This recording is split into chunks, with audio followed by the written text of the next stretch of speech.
Amnesty International, vous connaissez peut-être de nom, mais pas vraiment dans le fond. Si on vous demande, vous dites que c'est une ONG qui milite pour la défense des droits humains partout dans le monde. Mais est-ce que vous savez comment elle se bat ? Pour quelle cause ? Avec qui ?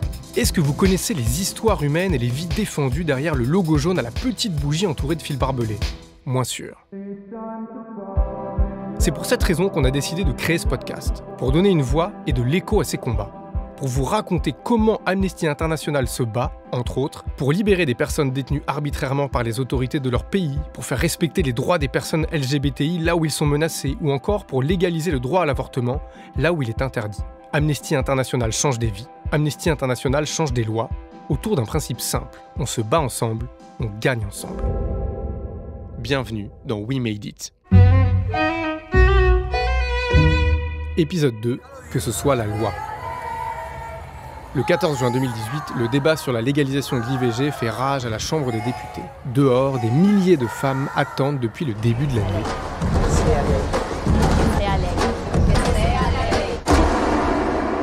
Pour la première fois dans l'histoire de l'Argentine, chaque parti politique est divisé sur la question. Les divergences sur le sujet sont plus fortes entre les provinces qu'entre les partis. Le droit à l'avortement transcende les clivages politiques. La veille, les députés ont décidé que chacune des deux positions serait exposée en clôture des débats, au cours de deux discours distincts. La députée libérale du PRO, Silvia Lospenato, est choisie pour exprimer la position des pro-choix. Elle ne le sait pas encore, mais le discours qu'elle va prononcer à la tribune va faire le tour du monde.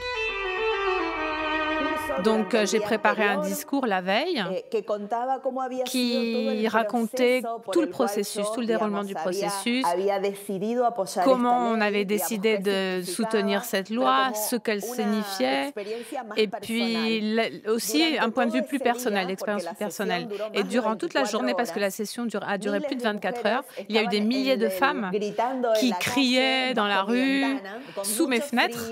Il faisait froid, elles transmettaient une énergie et un besoin immense du fait que la loi puisse avancer. Et à 5 heures du matin, ils nous ont dit que malheureusement, à cause de une ou deux voix, on allait perdre la loi. Et donc, moi, j'ai déchiré mon discours que j'avais écrit, je l'ai jeté à la poubelle et j'ai commencé à écrire comme ça, à main levée, le discours que j'ai finalement formulé. Et ma pensée à ce moment-là, c'était cette nuit, si nous n'obtenons pas la loi, au moins on aura le discours. Et donc j'ai préparé un discours qui ne parlerait pas de mon expérience face à cette loi, mais plutôt de ce que signifiait cette loi pour toutes les femmes en Argentine. Et c'est pour cela que j'ai décidé de mentionner toutes les femmes qui, au long de l'histoire, de toutes les forces politiques, avaient lutté en faveur de ce droit. Et lorsque j'ai dû voter, comme j'étais la dernière intervenante, nous savions déjà que nous allions gagner à une voix près, mais j'ai décidé quand même de me maintenir sur ce discours, en fait, de garder ce discours. Et finalement, ce discours, je l'avais écrit en pensant qu'on allait perdre.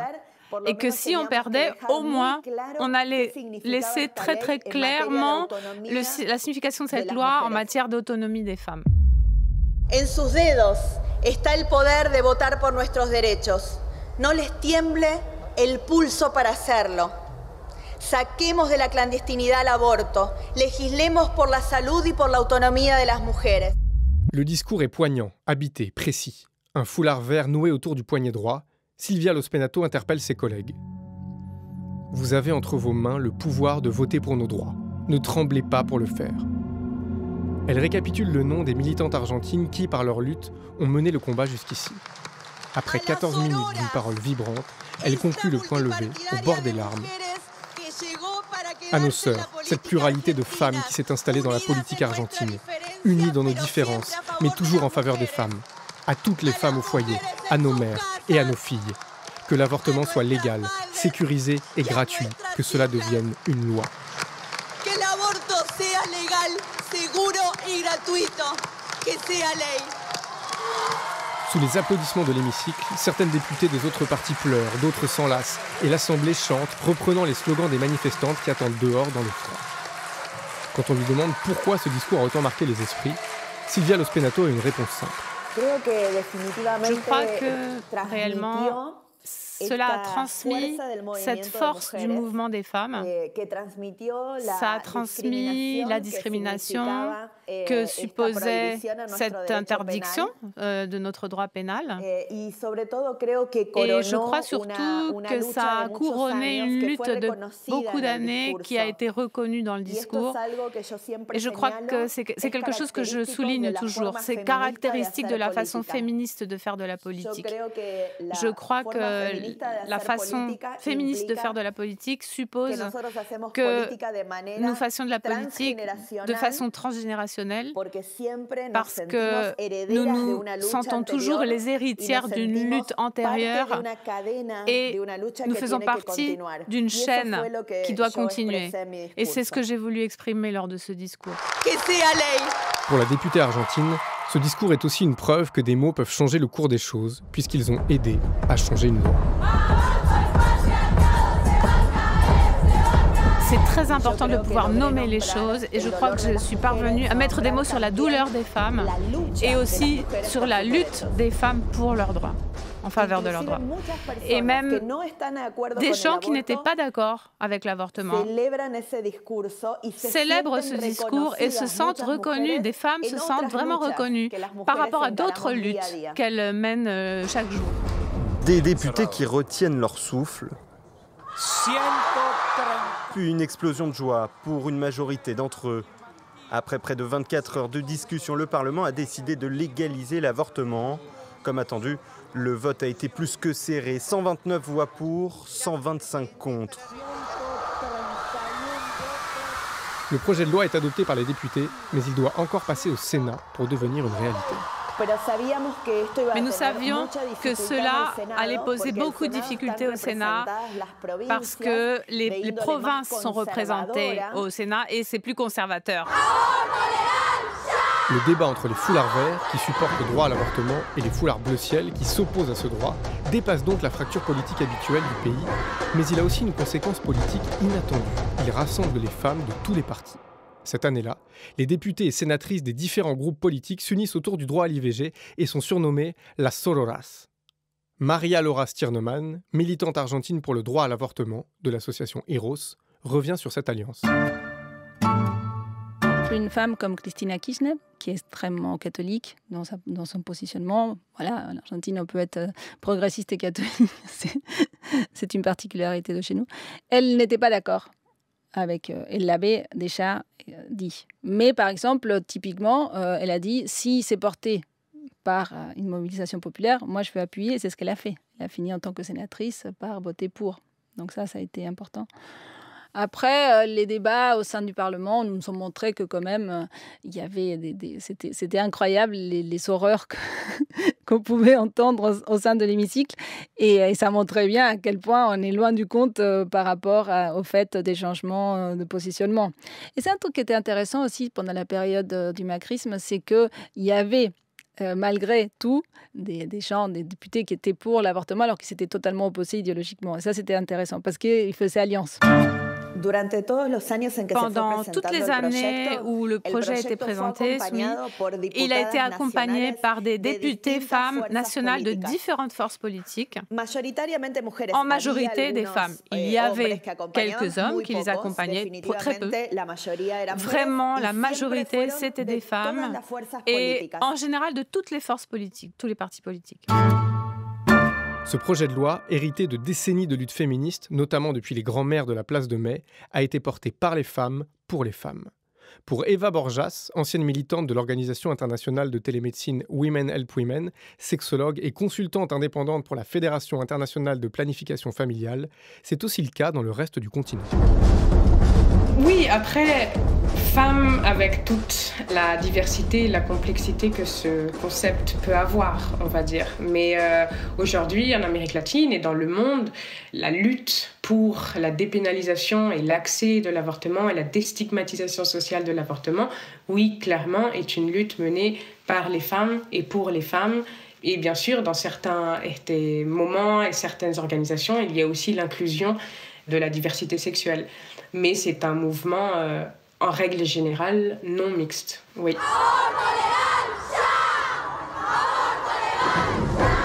Le 8 août 2018, 2 millions de femmes descendent dans les rues du pays pour mettre la pression sur les sénateurs. Si certaines se font peu d'illusions, Le nombre impressionnant de manifestantes entretient l'espoir d'un changement historique. Cette journée de communion a marqué durablement toutes celles et ceux qui y ont participé.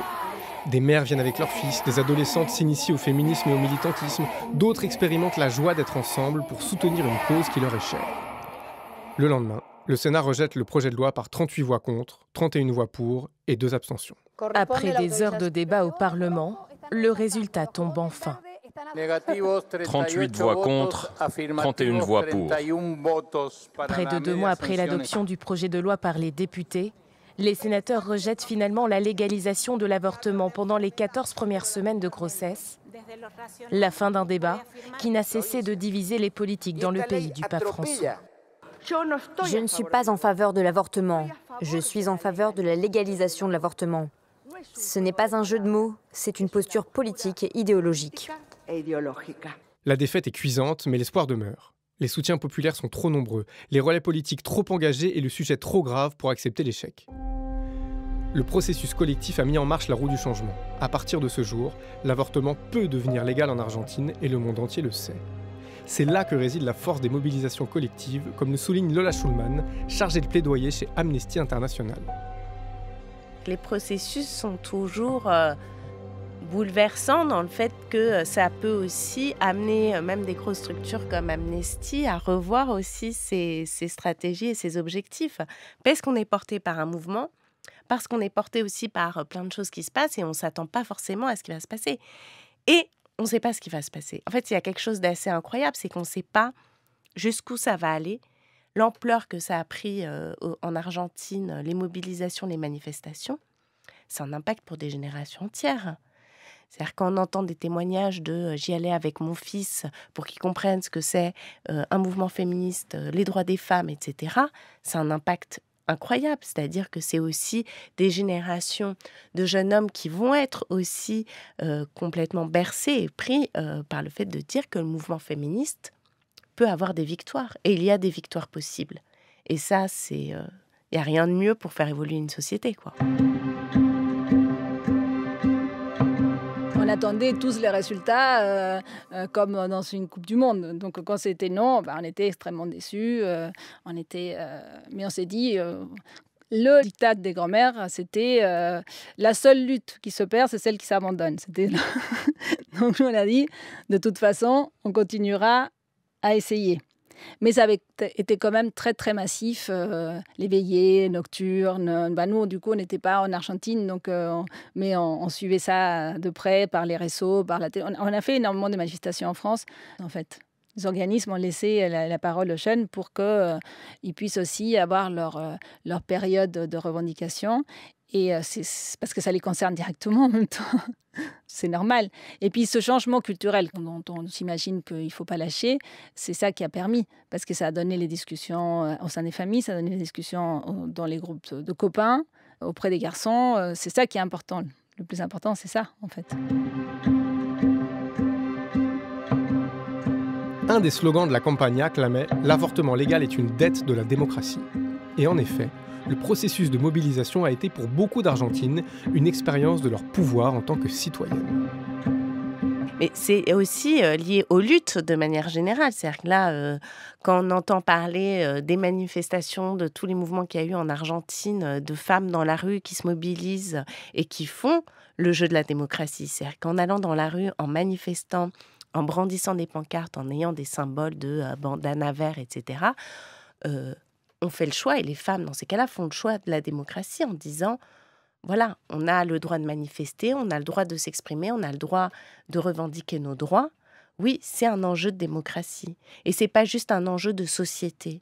C'est pas juste pour la société, c'est le fait de dire qu'il faut être à l'écoute de ces mouvements d'émancipation, de droits, des luttes des femmes, et qui doivent s'intégrer pleinement aujourd'hui dans les débats de démocratie.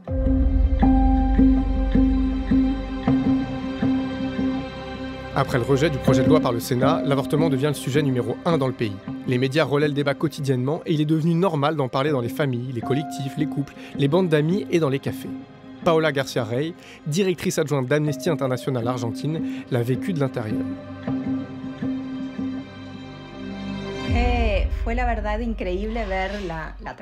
Ça a été vraiment incroyable de voir la transformation de la population ces dernières années, en fait. Les dernières années avant le vote, des choses qui étaient restées cachées, clandestines, en dehors des foyers et des débats publics. Quelque chose qui était un thème tabou dont on ne devait pas parler, qui devait rester caché. Pour Maria Laura Stirnemann, la transformation des mentalités s'est aussi faite grâce à ces débats dans les sphères privées. En insistant, en restant forte face aux pressions, les militantes ont pu convaincre individuellement autour d'elles. On a abordé vraiment partout. De fait, les filles voulaient se visibiliser. Elles portaient le foulard et puis elles se maquillaient aussi.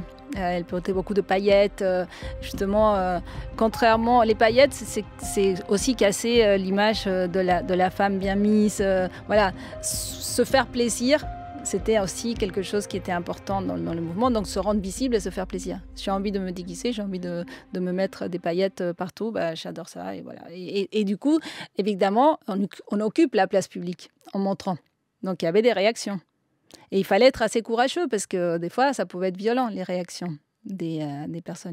Mais le fait de tenir le coup et d'avoir une solidarité, ça a permis que finalement les gens aient commencé à prendre cela en considération. C'est ça le changement culturel en fait qui s'opère. Parce que les gens, ils ont des a priori et après, ils voient que finalement, ils écoutent les arguments des jeunes filles par rapport à l'avortement. Et c'est ça qui a permis d'avancer socialement. L'histoire de cette mobilisation est celle d'une lutte qui s'est transmise entre les femmes de génération en génération. Entre les femmes et puis entre les droits. Parce qu'en fait, nous, on disait, voilà, on a énormément travaillé le droit. Et pour cause. L'exemple argentin nous enseigne que le droit à l'avortement est interdépendant des autres droits. Et c'est ça, toute l'importance aussi des combats et des luttes pour le droit à l'avortement, c'est qu'il est intrinsèquement lié à d'autres droits, notamment évidemment la question de l'égalité entre les hommes et les femmes, la question de la vie privée, la question des discriminations. Et donc en fait, c'est toute cette interdépendance qui est essentielle pour avoir bien en tête ce qu'est le droit à l'avortement. C'est-à-dire qu'avoir un droit à l'avortement consacré, c'est aussi pouvoir jouir de tous les autres droits dans sa vie. C'est pas tant le droit à l'avortement sur le papier, c'est le droit à l'avortement très concrètement. C'est la possibilité pour les femmes de jouir de tous les autres droits dont elles doivent avoir accès. C'est au travail, c'est dans la vie privée également, c'est dans toutes les sphères aussi de la société que le droit à l'avortement finalement a un impact. C'est pas quelque chose en plus, c'est pas quelque chose de subsidiaire de « ah, on est sympa, on va donner le droit à l'avortement ». C'est en fait un droit fondamental puisqu'il est interdépendant de tous les autres droits. En 2018, la légalisation de l'avortement paraît possible, mais cette avancée théorique ne change rien à la réalité des femmes qui veulent avorter. Comme dans tous les pays où l'IVG est interdite, la conséquence des avortements clandestins est tragique. Mais c'est tout simplement la mortalité maternelle. C'est-à-dire qu'aujourd'hui, ne pas avoir accès à un avortement sécurisé, de ne pas avoir accès à des informations qui font qu'on sait quand on peut avorter dans un lieu aussi sécurisé, avoir accès à toutes ces informations, ça entraîne des complications, ça entraîne des femmes qui font des choix d'avorter avec des moyens qui ne sont pas adaptés, absolument pas suivis médicalement. Et donc, malheureusement, c'est la question de la mortalité maternelle qui est encore très présente dans le monde et également en Amérique du Nord et Amérique du Sud. En 2018, en Argentine, l'avortement est la première cause de mort maternelle. La moitié des lits des services de gynécologie sont occupés par des femmes ayant avorté dans la clandestinité. Pour désigner ces avortements illégaux, Eva Borjas préfère parler d'avortements non sécurisés. On n'utilise plus le terme d'avortement clandestin. Pourquoi ? Parce que ça a une connotation négative, parce que ça alimente l'idée comme quoi tout avortement qui est réalisé en dehors d'un centre de santé serait dangereux. Et ce n'est pas le cas. L'Organisation mondiale de la santé a mis en place des protocoles pour l'avortement médicamenteux. Ce sont les protocoles qui sont réalisés dans tous les pays où l'avortement est légalisé, notamment ici en France. Le protocole avec l'utilisation de la mifepristone et le misoprostol, ou s'il n'y a pas accès à la mifepristone, seulement avec le misoprostol. Ces protocoles-là sont des protocoles qui sont absolument sûrs et efficaces. Et ces avortements-là peuvent être faits à la maison. En 2019, en Argentine, 1 personne sur 3 est considérée comme pauvre et parmi elles, 1 sur 2 a moins de 18 ans. Quand on sait que dans le pays, une adolescente donne naissance à un bébé toutes les 3 heures et que 70% de ces grossesses ne sont pas désirées, le lien entre la pauvreté et les avortements non sécurisés est évident. L'Argentine est un pays avec beaucoup d'inégalités et qu'il y a une présence très très forte de l'Église catholique, particulièrement dans les quartiers pauvres et populaires. Et dans ces quartiers-là, bien sûr, il y a eu certaines tensions. Il y a eu des collectifs qui agissaient dans ces quartiers et qui vraiment prenaient des risques, aussi bien en termes de sécurité qu'en termes de santé. Et bien évidemment, c'est aussi dans ces quartiers-là que les femmes qui avortent clandestinement courent le plus de risques. Évidemment, dans des quartiers un peu plus riches, les risques étaient moindres, mais cependant, à travers les campagnes, à travers la mobilisation, tout le travail d'éducation et le mouvement des femmes, on peut vraiment dire que la conversation a pénétré toutes les strates de la société argentine.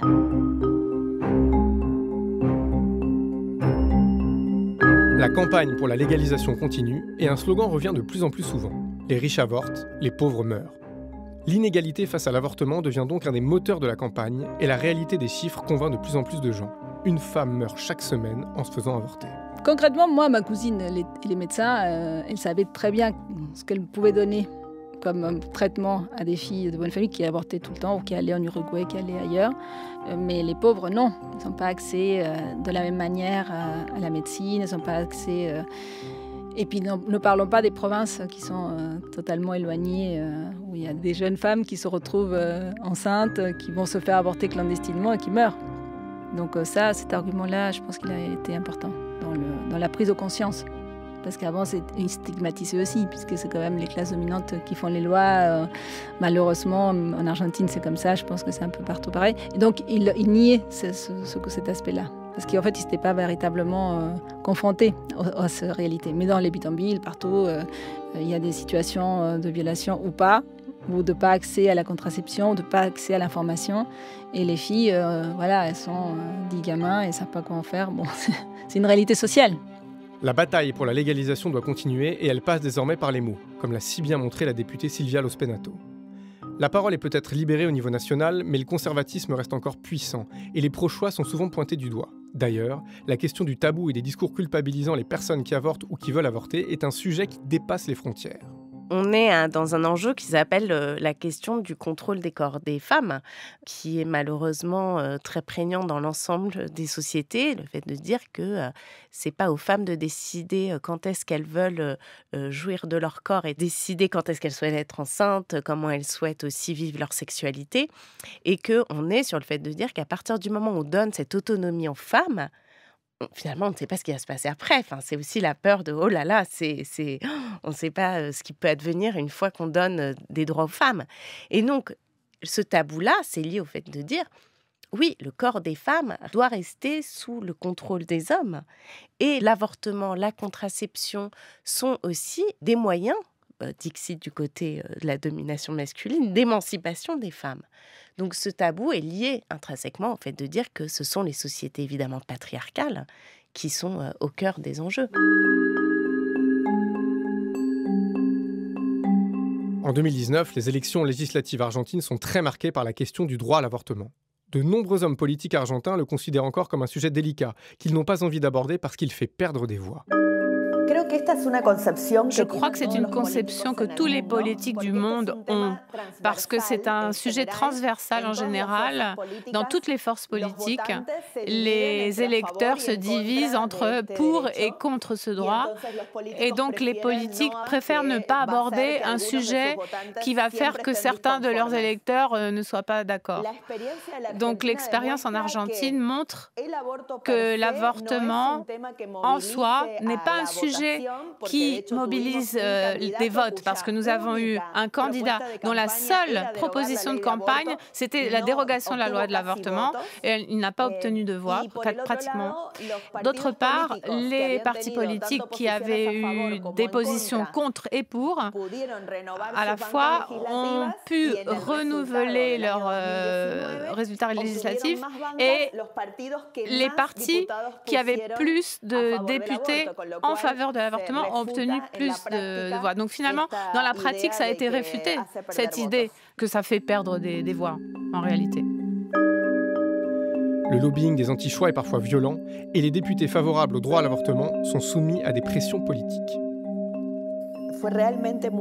Ça a été très dur, vraiment. Pour tous ceux qui étaient en train de pousser cette loi, on a reçu beaucoup d'attaques sur les réseaux sociaux. Et entre les deux votes, il y a eu des élections législatives et ceux qui étaient en faveur de l'avortement ont vraiment subi une pression très forte de la part des partis pour ne pas inclure des personnes qui soient en faveur de l'avortement dans les listes des candidats. Et ça ne s'est pas produit finalement, en particulier dans mon parti, qui est un parti libéral qui respecte les positions personnelles sur ces sujets. Donc ça n'a pas eu d'incidence pour ne pas se présenter aux élections, mais il y a eu énormément de pression, en particulier les lobbies religieux, pour voter contre ceux qui avaient manifesté contre l'avortement en 2018. Ça n'a pas eu d'effet pratique en réalité, parce qu'en 2019, lors des élections, la force politique qui a eu le plus de voix, c'est celle qui avait mis le plus de voix en faveur de l'avortement. Donc les lobbies n'ont pas obtenu le résultat escompté. En 2020 ont lieu les élections présidentielles. Alberto Fernandez, avocat de profession, fait de la légalisation de l'IVG une promesse de campagne. Le 27 octobre, il est élu au deuxième tour face au président sortant Mauricio Macri. Il devient le premier chef d'État argentin ouvertement favorable à la légalisation de l'avortement. Un nouvel espoir se lève chez les militantes.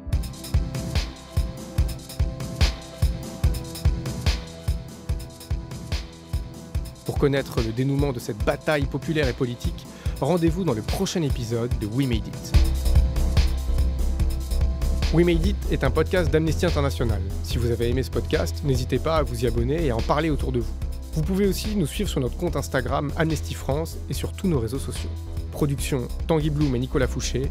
Réalisation Vanessa Nadjar, avec la participation de Silvia Lospenato, Paola Garcia Rey, Lola Schulman, Eva Borjas et Maria Laura Stiernemann. Générique Enfants sauvages.